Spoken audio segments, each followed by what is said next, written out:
Piping म्हणजे भिंतीतनं आपण conceal करतो, त्याला वॉल पायपिंग म्हणतात. तर बघा हे सगळे ड्रॉप आहे. वॉल पायपिंग स्लॅब पायपिंगमध्ये फरक असतो. वॉल पायपिंग ही भिंतीवर केली जाते, स्लॅब पायपिंग ही वर कॉन्क्रीटवर असते. तर त्याच्यामधला एक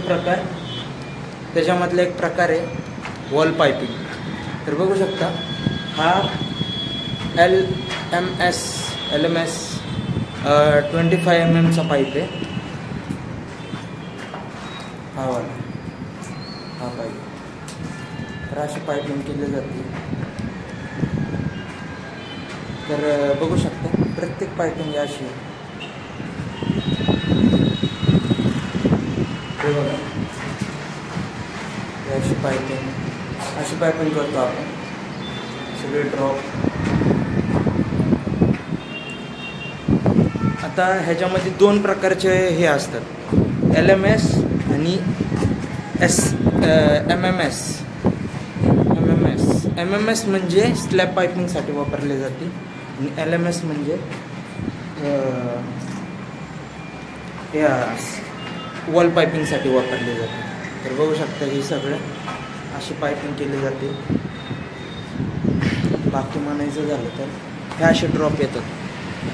हे बघू शकता हे असे ड्रॉप स्लॅब पायपिंगचे ड्रॉप आहेत आणि हे जे आहेत हे वॉल पायपिंगचे ड्रॉप आहेत. अशी वॉल पायपिंग केली जाते. हे बघा इथं ती बाथरूमची आहे. तर ह्याचा सांगायचं म्हणलं तर आता आपण तसं म्हणायला गेलं तर इथं बोर्ड का नाही आहेत. तर इथं बोर्ड काय नाही आहेत कारण की इथं फॉर सिलिंग होणार आहे. तर मग त्याच्यामुळं बोर्ड नाही आहेत. तर बाकी आपल्याला अजून एक तुम्हाला माहिती सांगतो मी की समजा एखादा पाईप आपल्याला स्लॅब पायपिंगला राहिला असेल तर आपण तो पाईप फ्लोरिंग मार्गे पण टाकू शकतो. तर बघा ही फ्लोरिंग मार्गे म्हणजे अशी फ्लोरिंग मार्गे असं टाकू शकतो आपण, डायरेक्ट इथे अटॅच करायचं. फ्लोरिंग मार्गे कुठला पण पाईप एखाद्या वेळेस विसरला असेल तर आपण अंडरग्राऊंड फरची म्हणजे टाईल बसवणार आहे, त्या टाईलच्या इथं पण आपण बसू शकतो. बघू शकतो हे असं.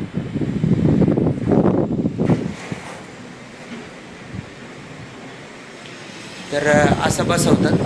तर बाकीचं एवढंच. बाकीचं अजून काय भेटलं तर सांगेल तुम्हाला. बाकी ह्याला फ्लोरिंग म्हणतात. तर ह्याला पण आपण LMS पाईप वापरतो.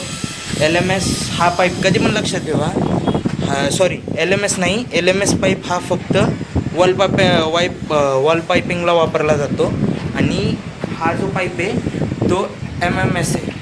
MMS पाईप हा फक्त स्लॅब पायपिंग आणि फ्लोरिंगसाठी वापरला जातो. बाकीचं एवढंच.